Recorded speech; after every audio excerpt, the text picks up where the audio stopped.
Assalamualaikum warahmatullahi wabarakatuh. Wabah COVID-19 yang disebabkan oleh coronavirus SARS-CoV-2 yang terdeteksi pada 2019 dan ditetapkan sebagai pandemi oleh Organisasi Kesehatan Dunia atau WHO pada tahun 2020. Pandemi ini sangat berdampak pada banyak hal, salah satunya berdampak pada dunia pendidikan dan dunia industri. Pandemi mengakibatkan proses pembelajaran yang dilakukan secara luring atau di sekolah harus dilakukan secara daring atau dalam jaringan di rumah masing-masing. Proses pembelajaran secara daring awalnya sangat sulit untuk dikondisikan, di mana guru sebagai pengajar harus mengubah media pembelajaran dan strategi pembelajaran agar materi yang disampaikan oleh guru mudah dipahami oleh para siswa secara online ataupun daring. Selain media dan strategi pembelajaran yang berubah, pembelajaran daring juga dianggap kurang efektif dalam proses belajar mengajar bagi guru maupun siswa. Pembelajaran daring dianggap menurunkan semangat belajar para siswa dan motivasi untuk mendapatkan prestasi akademik maupun non-akademik. Namun, di sisi lain, pembelajaran yang dilakukan secara daring dapat memunculkan skill-skill tertentu. Skill tersebut berupa kemampuan untuk berkomunikasi secara online dan kemampuan untuk mengoperasikan perangkat lunak maupun perangkat keras. Beralih ke perkembangan kasus COVID-19 di Indonesia. Kasus COVID-19 di Indonesia menunjukkan kurva melandai yang artinya penurunan jumlah kasus COVID-19 yang ada di Indonesia secara signifikan. Dalam menghadapi pandemi COVID-19, para ilmuwan dan dokter mengembangkan berbagai jenis vaksin guna memberantas virus COVID-19.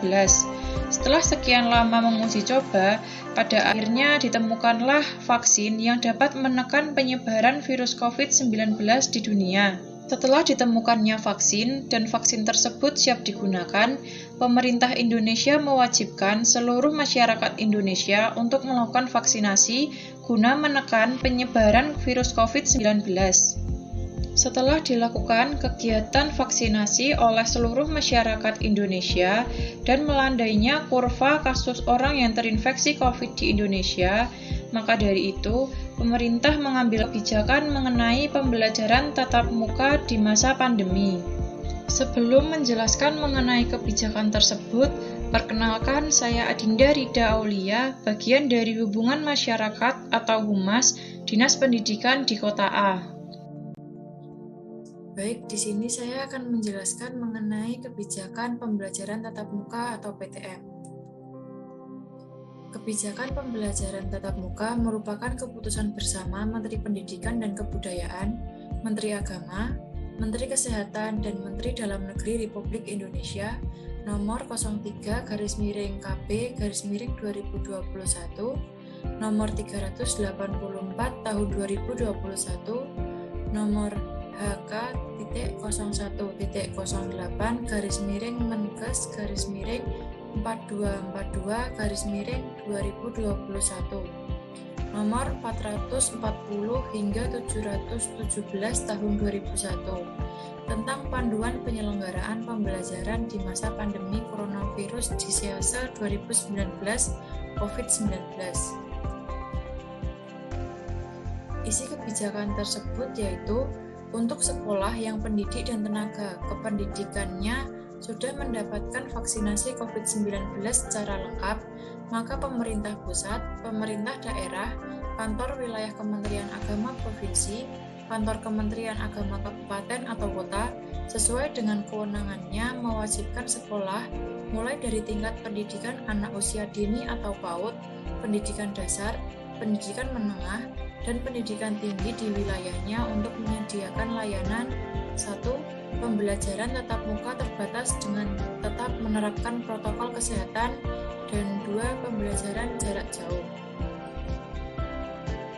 Untuk selanjutnya, terdapat syarat pembelajaran tatap muka. Yang pertama, mengedepankan prinsip kehati-hatian dan mengutamakan kesehatan dan keselamatan guru, siswa, dan semua tenaga kependidikan beserta keluarganya. 2. berlangsung secara dinamis menyesuaikan risiko kesehatan dan keselamatan yang ditetapkan oleh pemerintah pusat, yakni PPKM, baik PPKM mikro maupun PPKM darurat. 3. Kegiatan persekolahan di 6 provinsi yaitu Provinsi DKI Jakarta, Banten, Jawa Barat, Jawa Tengah, DI Yogyakarta, Jawa Timur, dan Bali wajib melaksanakan pembelajaran jarak jauh atau PJJ atau belajar dan mengajar dari rumah sesuai ketentuan PPKM darurat yang berlaku. 4. Satuan pendidikan pada wilayah selain 7 provinsi dan PPKM darurat dapat memberikan opsi pembelajaran tatap muka atau PTM terbatas setelah memenuhi daftar periksa yang dipersyaratkan. 5. Orang tua atau wali pada wilayah selain 7 provinsi dalam PPKM darurat memiliki kewenangan penuh dalam memberikan izin kepada anaknya untuk memilih antara mengikuti PTM terbatas atau belajar dari rumah.